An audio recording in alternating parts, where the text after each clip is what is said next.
Alors, conte, un conte de fées de Jean d'Estrée.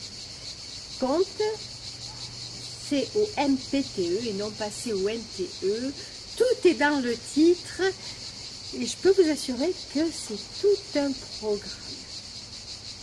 Cet ouvrage de 100 pages est un tourbillon de clins d'œil, de sourires, une multitude de contes, C-O-N-T-E-S, et d'histoires qui ont baigné notre enfance, refondues en un seul.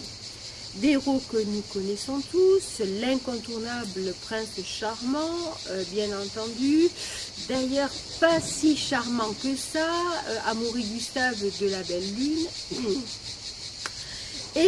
mais aussi beaucoup d'autres comme Podane, P-O-T plus loin d'Anne, ou encore une princesse qui dort sur un petit pois, Blanche-Neige, Poussée, le Chaboté, autant de personnages qui côtoient par exemple le capitaine Haddock ou Hector, celui d'Homère, le grand Schtroumpf, Flipper d'Osphène ou encore Rackham le Rouge.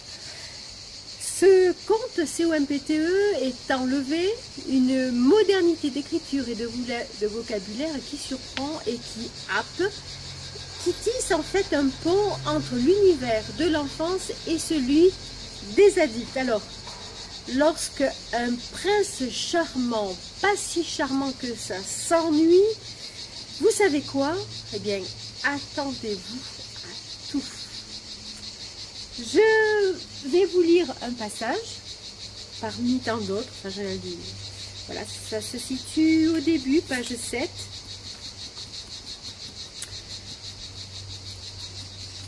Donc, Prince Charmant demande à tout le monde s'ils n'ont pas une solution justement pour qu'ils ne s'ennuient plus.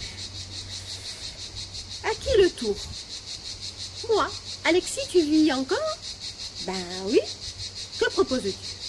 Ne vous fâchez surtout pas. C'est si grave que ça? Non, pas grave, mais sérieux. Vous vous emmerdez tout seul.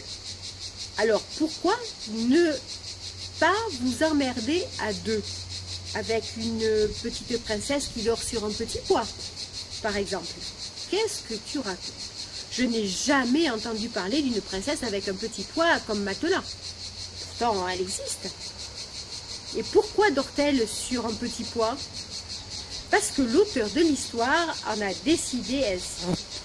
Drôle de raison. Quelle idée de faire dormir une princesse sur un petit pois? C'est un peu farfelu cet auteur de roman. Passons au suivant. Mais mon Altesse, intervient Astor, vous omite de répondre à Alexis et de donner votre avis. Tu as raison, majordome. Comment s'appelle cette petite demoiselle qui n'a pas mal aux fesses pour dormir ainsi sur un petit pois? Dis-moi, Alexis. À l'état civil de son royaume, elle est inscrite sous le nom de Célimène. Les citoyens sujets l'appellent Mémène. Drôle de nom, n'est-ce pas? Sans blague. C'est très sérieux, même que le grand maréchal de la cour de ce royaume a fait promulguer un décret interdisant de l'appeler Mémène en public sous peine de devoir vider un bac de Coca-Cola pour une soirée. Oh, ouah, quel supplice du Coca-Cola! Je me plains, je ne voudrais pas être à sa place, comme vous dites. Et où habite cette petite insensible des fesses? Bien loin, au-delà des forêts et des montagnes. Trop fatigant pour moi. Je veux bien trouver un bon remède à mon ennui, mais sans trop marcher.